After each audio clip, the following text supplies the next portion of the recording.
အခုတခါလေး print out တွေတော့ထည့်ပါနော်အဲ့ဒီအကုန်ထည့်ပြီးပါရင်ဆိုလို့ရှိရင်ဒါကို copy ကူးမယ်အကုန်ဆက်လက်မှတ်လိုက်မယ်ဒီလိုမျိုးလေး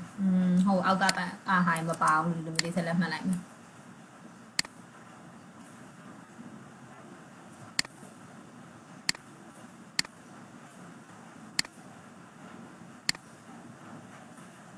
ရတယ်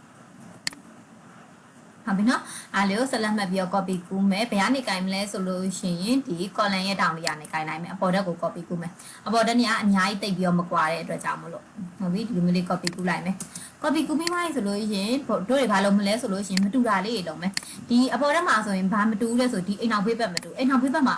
အပေါ်ဓာတ်ဖြစ်သွားတဲ့အတွက်ကြောင့်မလို့ဒီလိုမျိုးတွေမပါတော့မှန်နော်ဒါလေးကိုဒါဒီလိုလေးပြမယ်စစ်ကြည့်မယ်ဒီနားမှာဒါလေးမပါတော့ဟုတ်ပြီနော်အဲ့တော့ဒါလေးကိုအပြင်ခဏကိုဆွဲထုတ်လိုက်မယ်ပြီးဒီတကားကိုလည်းအပြင်ခဏဆွဲထုတ်လိုက်မယ်အပြီးပြီးသွားရင်ဆိုလို့ရှိရင်ဒီမှာသူ့ရဲ့ဟိုအတိုင်းလုပ်မယ်တိတ်မဲရှာပတ်မယ်ဒီမှာဒီနားလေးမှာအပြီးနောက်ပြီးဒီကနေပြီးရောဒီထိပြီးရင်ဒီမှာ brain box အတိုင်းဒီမှာအနီဝင်ရိုးရွေးမယ်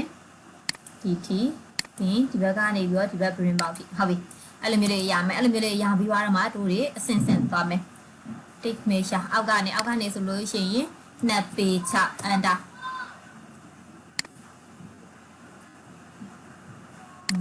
အပေါ်ဆိုရင်9ပေချ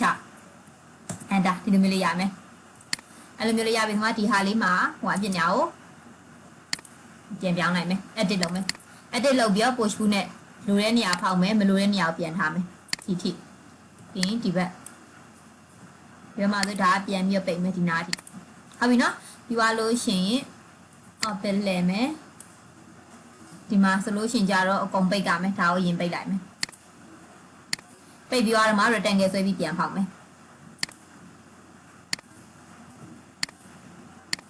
ဒီလိုလေးရအောင်မယ်ဟုတ်ပြီနော်ဒီလိုမျိုးလေးရအောင်မယ်ရပါပြီဆိုတော့မှဒီမှာရှိရဲ့ brain box ကလေးကိုထည့်မယ်ဘယ်တော့ကင်မယ်ဒီနားမှာတစ်ခုထည့်လိုက်မယ်ပြောလို့ရှိရင် copy ကူးမယ်နားမှာတစ်ခုဆိုလို့ရှိရင် 80 ရပြီအတစ် delete ကိုဖြတ်လိုက်မယ်ဟုတ်ပြီပြောလို့ရှိရင်နောက်ထပ်ဒီမှာဒီလိုမျိုးလေးနဲ့ပတ်ပြီးတော့ကြည့်မယ်ဒါဆိုရင်ဒီမှာမှန်တယ်ဟုတ်ပြီပြင်ဒီဘက်ကိုလဲကြည့်မယ်ဒီဘက်ကိုလဲကြည့်မယ်ဆိုရင်လည်းဒီဘက် wall မှန်တယ်ဒီမှာလည်း print box နှစ်ချက်ရှိမယ်မင်းဒီမှာဘာမှမရှိဘူးဟုတ်ပြီပြောလို့ရှိရင်ဒီမှာဘာရှိအောင်မလဲဆိုလို့ရှိရင်တကားရှိမယ်ဟုတ်ပြီနော်တကားရှိမယ်အဲ့ဒီတကားလေးကိုဆွဲမယ် take measure နဲ့ဒီထိတစ်ချက်ပြီးဒီဘက်ကနေပြီးတော့ဒီထိတစ်ချက်ပြီးအမြင့်ကဘယ်လောက်လဲဆိုတော့ပြောင်းရွေးလိုက်မယ်အမြင့်က6ပေအန်တာဟုတ်ပြီနော်ပြီးသွားလို့ရှင်သူကိုဒါလေးပြန်ဖုံးပြီးတော့ edit လုပ်မယ် rectangle ဆွဲမယ်ပြီးတော့ push ကူးနဲ့ဖောက်မယ် on face ရပြီဒီလိုလေးရပါပြီးတော့မှတကားလေးထည့်မယ်သူကိုဒီတကားထည့်ခြင်းလည်းရတယ်အဲ့လိုမဟုတ်ဘူးအိမ်ပေါ်လေးဖြစ်တဲ့ကြောင့်မလို့ဒီမှာအိတ်ခမ်းတကားလေးထည့်ခြင်းလည်းဆိုလို့ရှိရင်လည်းရတယ်။အမနော်အဲ့ဒါတို့အိတ်ခမ်းတကားပဲထည့်လိုက်မယ်။ဒါလေးကို move နဲ့ဆွဲထုတ်လိုက်မယ်။ control ဟုတ်ပြီ။ရွာလို့ရှိရင် rotate လိုက်မယ်။အပြာဝင်ရိုးနဲ့ดูပဲ60 enter ပြီးတော့ move ရွှေ့မယ်။တဲ့တောင်ကကင်လိုက်ဒီဘက်တောင်ကကင်နေဆိုရင်ဒီဘက်တောင်လေးမှာထားလိုက်မယ်။ဟုတ်ပြီနော်ဆိုရင်တကားလေးလည်းရသွားဟုတ်ပြီဆိုလို့ရှိရင်အင်ရှိကိုထည့်ကြည့်မယ်အင်ရှိကိုထည့်ကြည့်မယ်ဆိုအင်ရှိမှာဝရဏာလေးပါမယ်ဟုတ်ပြီနော်ဝရဏာလေးကိုခဏထားရမယ်ထဲမှာတကားရဲ့ brain box တွေကိုရင်လိုက်ကြည့်မယ်ဒီမှာတကားပါမယ် brain box ပါမယ်ဟုတ်ပြီဒီဘက်ဟုတ်ပြီဒီဘက်ဒီ brain box ပါတယ်ဒီဘက်ဒီ brain box တွေအကုန်ပါတယ်ဆိုရင်တို့မှန်သွားအဆင်ပြေသွားအခန်းထဲကလည်းအခန်းဒီပုံစံကလည်းအကုန်တူတူပဲဟုတ်ပြီနော်အကုန်အဆင်ပြေသွားရဲ့ဆိုလို့ရှိရင်တို့တွေဘာစားလို့မလဲဆိုလို့ရှိရင်ကြမ်းကင်းလေးစဆွဲမယ်ဟုတ်နော်edit delete ကိုဖြတ်လိုက်မယ်ပြောလို့ရှိရင်ဒါလေးကိုပြန်ဖြတ်လိုက်မယ်ကြမ်းကင်းစဆွဲမယ်ကြမ်းကင်းနှစ်ခုလုံးမှာရှိရဲ့တစ်ခုချင်းဒီကိုစဆွဲမယ်တို့ဒီဘက်အိမ်အတွက်ကြမ်းကင်းရင်ဆွဲမယ်နော်ဘက်အိမ်အတွက်ဒီအောက်ထပ်အတွက်ကြမ်းကင်းရင်ဆွဲမယ်ဆိုလို့ရှိရင်ဟုတ်ပြီကြမ်းကင်းကိုရိုးရိုး line လေးနဲ့ပဲဆွဲလိုက်မယ်ဒီထောင်းကနေပြီးတော့ဒီထောင်းထိတစ် line ပြီးသွားလို့ရှိရင်ဒီဖျားစင်လေးကို white ပြီးတော့ဆွဲမယ်ဒီထိပြီးသွားလို့ရှိရင်ဒီ column ထိပြီးအောက်ထပ်ကြမ်းကင်းဖြစ်တဲ့အတွက်ကြောင့်တို့ဒီ column ထိဆွဲမယ်ဆွဲပြီးတော့မှဟိုးနောက်ဆုံးနှမ်းပိတ်လိုက်မယ်ဒီမျိုးရမယ်ပြီးတော့ကလစ်နှစ်ချက်နှိပ်မယ်ပြီးမူးရွှေ့သွား ဟုတ်ပြီနော်ပြီးသွားလို့ရှိရင်သူ့ကို push ကူးပေးမယ်ဘယ်လောက်လဲဆိုလို့ရှိရင်အောက်ထက်ကျန်းကင်းကတပိနဲ့6လက်မှရှိမယ်ဟန်တာပြီးသွားတော့မှသူ့ကို select မှတ်ပြီးတော့ make group ဖွဲ့လိုက်မယ်ပြီးသွားလို့ရှိရင် move ရွှေ့မယ်ဒီထောင်းကကင်မယ်ဒီ column ရဲ့ဒီအောက်တက်တွေမှာလာထားလိုက်မယ် sorry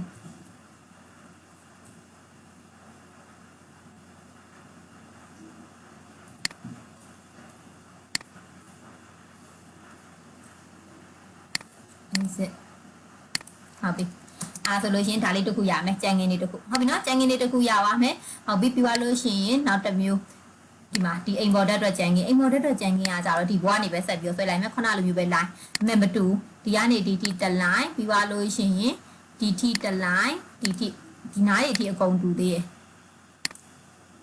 ဟုတ်ပြီနော်ဒီနားတွေအထိအကုန်တူရဲ့ပြီးရင်ဒီမှာ column လှမ်းမဆက်တော့ဒီ column အထိပဲဆက်မယ်ပြီးရင်ဒီ column ပြီးဒီထဲကိုဝင်မယ်ဝင်မြမှာဒီမှာဘာလို့လဲဆိုတော့လှေကားပါဝါးအပေါ်တက်ကြတော့လှေကားပါဝါးရဲ့အတွက်ကြောင့်မလို့လှေကဝင်လေးကဟနေရမယ်ဟုတ်ပြီနော်လှေကားပါဝါးလို့ဟုတ်ပြီပြီးရင်ဒီတော့အဲ့လိုတရားပြီပြီးတော့မှတော့လဲကလေးနှစ်ချက်နှိမ့်မယ်မူးရွှေ့မယ်ပြီးတော့ push boot တင်မယ်သူကကြတော့ဘယ်လောက်လဲဆိုတော့အပေါ်တက်ကျန်ငင်းနေဖြစ်သွားရင်အိမ်ပေါ်တက်ကျန်ငင်းနေဆိုရင်4လက်မ5လက်မ6လက်မရှိရဲ့သူ့ရဲ့ဆက်လက်တရားဟုတ်ပြီနော်အဲဒါကြောင့်တို့ကအခုဒီမှာ6လက်မနဲ့ထားလိုက်မယ်ပြီးတော့လို့ရှိရင်သူ့ကို group ဖွဲ့မယ်ဟုတ်ပြီ group ဖွဲ့လိုက်ပြီဖွဲ့ရင်သူ့ရဲ့အောက်မှာထားမယ်ဒီဘက်ထောင်းကနေကင်လိုက်မယ်ဒီအောက်မှာထားမယ်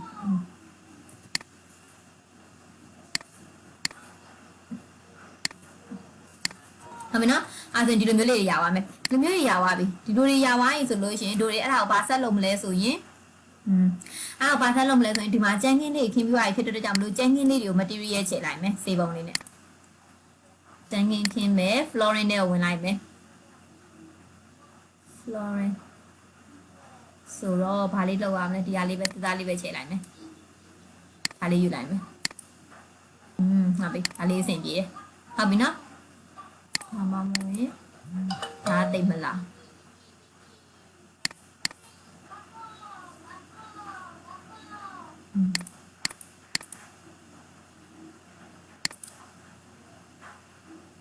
ဒါလေးထားလိုက်မယ်ဟုတ်ပြီနော်အဆင်ပြေလေးတစ်ခုရွေးလိုက်တယ်ဟုတ်ပြီပြီးသွားရင်ဆိုလို့ရှိရင်တို့တွေပါဆက်လုပ်မလဲဆိုလို့ရှိရင်ကြမ်းကင်းလေးခင်းပြီးသွားရင်အဲ့ဆိုလို့ရှိရင်အိမ်ဘော်တက်မှာဝရဏာလေးပါလာမယ်ဟုတ်ပြီနော်ဒီမှာအိမ်ဘော်တက်မှာဝရဏာပါလာမယ်ဝရဏာပါလာမယ်ဆိုဝရဏာအတွက် rectangle လေးဆွဲလိုက်မယ်ပြောင်းရိုးလေးနဲ့ဒီထောင်းကနေသူ့ရဲ့အရာတိုင်းလေးပဲဆွဲလိုက်မယ်ဒီတောင်းထိပြီးသွားလို့ရှိရင် offset ပြစ်မယ် offset ပြစ်ဖို့တစ် line နှစ် line 3 line sorry 3 line ဆက်လက်မှတ်လိုက်မယ်မှတ်ပြီးတော့ offset ပြစ်မယ်ဘယ်လောက်လဲဆိုတော့အထဲကို6လက်မှတသားလေးရပါမယ်ဟုတ်ပြီနော်ပြီးတော့မှ push boot တင်မယ်ဘယ်လောက်တင်ထားရလဲဆိုရင်သူက3ပေတင်ထားတယ်ဟုတ်ပြီနော်3ပေအမြင့်လောက်ထားတယ်ပြီးရင်သူ့ကိုလည်းတီးတန့် group ဖွဲ့လိုက်မယ်ဟုတ်ပြီနော်ဝရဏာလေးကိုလည်းတီးတန့် group ဖွဲ့လိုက်မယ်အဲ့ group ဟုတ်ပြီနော်အဲ့လိုမျိုးရပါမယ်ပြီးတော့မှဒီဟာလေးကို push boot ဆွဲလိုက်မယ်edit လုပ်မယ်ဒါလေးကဝရဏာပါဝါဖြစ်တဲ့ကြောင့်မလို့ဝရဏာစာလေး push boot ဆွဲလိုက်မယ်ဝရဏာစာမဆွဲတော့ဝရဏာအောက်ကနေပဲပိတ်လိုက်တော့မယ်ဟုတ်ပြီယူရတော့မှအဲ့ဒါလို့ထပ်ပြီးတော့ group ဖွဲ့မယ် group ဖွဲ့ပြီး edit နဲ့ push boot လုပ်လိုက်မယ်ဘယ်လောက်လဲဆိုတော့အောက်6လက်မှ enter ဒီမျိုးလေးရပါမယ်မင်းတော့ဝရဏာစာလေးပဲဟုတ်ပြီအဲ့တော့မှသူ့လည်းကြမ်းကင်းတူတူခင်းလိုက်မယ်ဒီလိုမျိုးလေး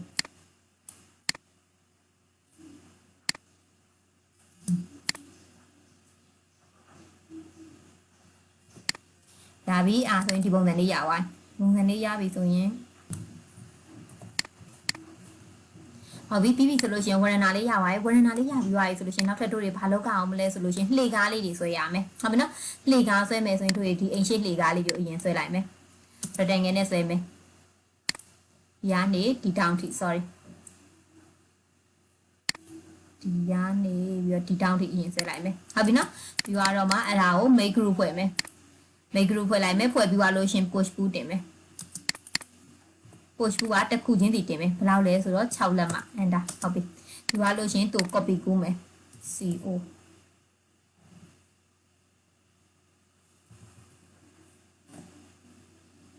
co ဟုတ်ပြီဒီဟာနေပြီးတော့ဒီအပေါ်ထစ်ကိုတင်လိုက်မယ် star 2 enter ပြီးသွားလို့ရှင်အောက်ကိုမူရွှေ့မယ် select ရင်မှန်လိုက်မယ်3လုံးလုံးဒီကနေပြီးကိုင်းလိုက်မယ်ဒီထောင်လေးကိုရွှေ့လိုက်မယ်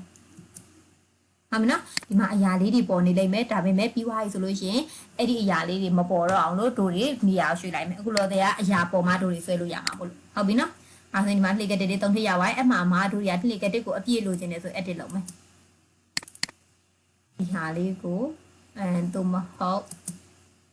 ဒါလေးကိုလုပ်လိုက်မယ် push pull နဲ့ဟုတ်ပြီပြီးရင်သူ့ကိုလုပ်မယ် push pull နဲ့ဒီလိုလေးရပါမယ်ဟုတ်ပြီနော်ပြီးသွားလို့ရှိရင်အိမ်နောက်ဖေးချမ်းအိမ်ရှိရပါပြီဆိုလို့ရှိရင်အိမ်နောက်ဖေးလေကတစ်လေးအိမ်နောက်ဖေးလေကတစ်ကိုလည်းအဲ့လိုမျိုးလုပ်မယ် rectangle လေးရင်ဆွဲလိုက်မယ်ဒီတောင်းကနေဒီတောင်းဒီဆွဲလိုက်မယ်ဒီတော့မှသူ့လည်း group ဖွဲ့မယ် group ဖွဲ့ပြီးသွားလို့ရှိရင် push pull တင်မယ်6လက်မဟုတ်ပြီနော်6လက်မလေးတွေရှိမယ်ပြီးရင်သူ့လည်း3ထစ် copy ကူးလိုက်မယ်ဒီတောင်းကနေကြိုင်မယ် net star 2ဟုတ်ပြီအားပြီးသွားပြီဆိုတော့မှအောက်ကိုမူရွှေ့မယ်တပီ6ရွှေ့မယ်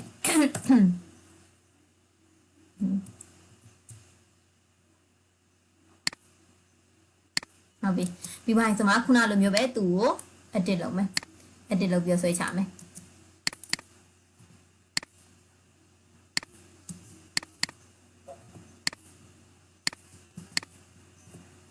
အဲ့တော့အိမ်နောက်ဖေးလေကတဲ့အိမ်နောက်ဖေးလေကတဲ့လေးလည်းရပါ යි အင်ရှိလေကတဲ့လေးလည်းရပါ යි ဟုတ်ပြီနော်အိမ်နောက်ဖေးရောအင်ရှိရောလေကတဲ့လေးတွေရပါ යි အဲ့ဆိုလို့ရှင်ဘာလေးပဲကျင်မလဲဆိုရင်တို့အိမ်ဘော်တက်ဒီမှာအိမ်ဘော်တက်ကိုတက်မဲ့လေကတဲ့လေးရှိမယ်နော်အိမ်ဘော်တက်ကိုတက်မဲ့လေကတဲ့လေးရှိမယ်အဲ့ဆိုလို့ရှင်ဒီ column လေးတစ်ခုခဏ hide လိုက်မယ်မမြင်ရလို့ရပြီ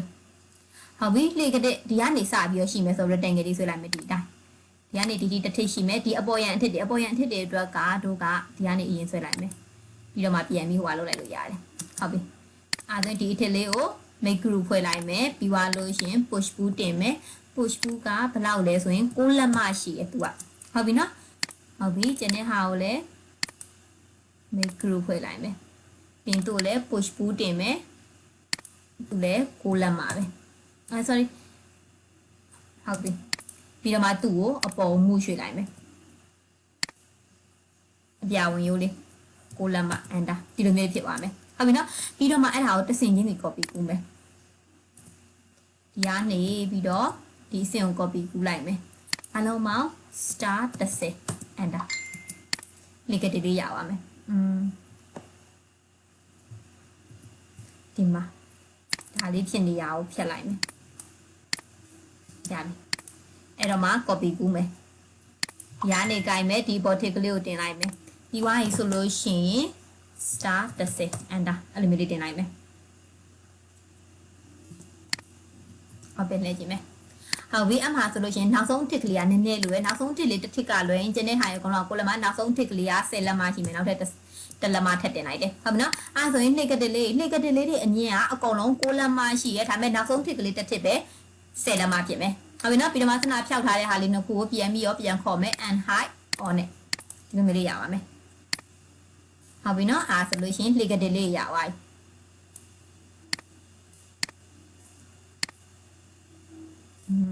အားဆိုလို့ရှိရင်တို့တွေလှေကားတွေအကုန်ရပါ යි အင်းရှိအိမ်နောက်ဘေးလှေကားရပါ යි ပြီးသွားလို့ရှိရင်အိမ်ပေါ်တက်ကိုလည်းပြောင်းပြီးွား යි ဝရဏာလေးလည်းလုပ်ပြီးွား යි လှေကတစ်လေးလည်းလုပ်ပြီးွား යි ကြမ်းကင်းလေးလည်းခင်းပြီးွား යි ဟုတ်ပြီနော်အားဆိုဒီနားလေးမှာခဏနားလိုက်မယ်